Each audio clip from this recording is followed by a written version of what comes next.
নতুন কেউ বিজেপি করতে হবে না, কাউকে নতুন লোককে বিজেপি করতে হবে না। যারা নির্বাচনে বিজেপি করেছে আগামী পুরসভা নির্বাচন অব্দি তারাই শুধু বিজেপির থাকবে। আগামী পুরসভার নির্বাচন অব্দি তারাই বিজেপির থাকবে। অন্য কেউ কোন আমার দল শেখায়নি কারোর পার্টি অফিস দখল করবে। পার্টি অফিস ভাঙার যন্ত্রণা আমরা বিজেপি কর্মীরা জানি। আমরা অন্য কারোর পার্টি অফিস দখল করব না।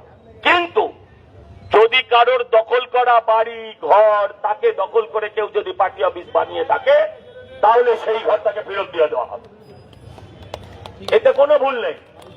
কিন্তু আর কারোর চাবিতে যারা হাত দেবে, পার্টি অফিসে যারা হাত দেবে, কোন তৃণমূল কর্মীকে যারা মারবে তারা কিন্তু বিজেপির পক্ষের লোক নয়, তারা বিজেপির শত্রু বলে ধরে নেওয়া হবে। এটা আমি পরিষ্কারভাবে বলে গেলাম যে না আপনাদের দিকে কেউ চোখ তুলে তাকাবে আর না আপনারা কারোর দিকে অকারণে কারোর সাথে ঝামেলা করবেন। এ ব্যাপারে আর দ্বিতীয় কোনো প্রশ্ন থাকবে না। আমার এতটুকুই বলার ছিল, এতটুকুই বলার জন্য আসা। মানুষকে আমরা কথা দিয়েছি শান্তিপূর্ণ বরানগর দেব। আমরা যাচ্ছি, আমি যাও, আমি কথা দিয়েছি মানুষকে শান্তিপূর্ণ বরানগর দেব। আপনারা এখানে যারা ছিল তারা অধিকাংশ বিজেপির মিছিলে ছিল না। বিজয় মিছিলটা মিছিল নয়। 1.5 মাস ধরে লড়াইতে এরা কেউ ছিল না। যারা আজকে আপনার পাশে দাঁড়িয়েছে নিজেদের স্বার্থে, তাদেরকে সরান। ভাববেন না এরা আপনার পেছনে দাঁড়িয়েছে, এরা পেছন থেকে নিজের দলের লোককে ছুরি মেরেছে, আপনাকেও ছুরি মারতে বেশিক্ষণ দেবেন। বাজারে গেরুয়া টিপ পাওয়া যায়, কপালে লাগিয়ে নিচ্ছে, আর গেরুয়া আমি নিজেরা মেখে নিয়ে লোককে গালাগাল করছে। আজ সারা রাত আমি থাকবো বরানগরে। যদি কোথাও কোন লোককে আমি দেখেছি রাত্রিবেলা এই ধরনের কাণ্ড কারখানা করতে, তার ওইখানে হাড়গোড় ভেঙে তাকে যদি আমি থানায় জমা না করতে পারি তাহলে আমার নাম সজল ঘোষ না।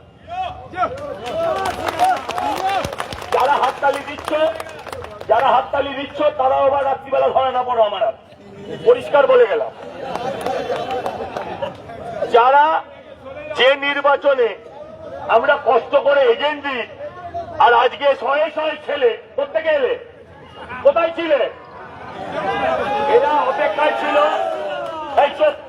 এরা সবাই অপেক্ষায় ছিল কোন দল জিতবে সে দলে যাব। যারা আপনার হয়ে মারছে তারা আপনাকেও মারত যদি আপনি হাত দেন। এদের কাউকে ছাড়া নেই। আর এই ক্লাবকেও আমি বলে গেলাম, আমি কারোর নাম করতে চাই না। এই ক্লাবে এইসব বললে হবে না যে আমি 19-এ ছিলাম, আমি 17-এ ছিলাম, ওসব বললে হবে না। আমি আপনাদের এটাও বলে যাচ্ছি এই ক্লাবের সমস্ত সদস্যকে, আপনারা নির্বিঘ্নে নিশ্চিত আপনারা ক্লাবে বসুন। ক্লাবটাকে সমাজের কাজে ব্যবহার করুন। সমাজ বিরোধী মূলক কাজ করলে আর হবে না।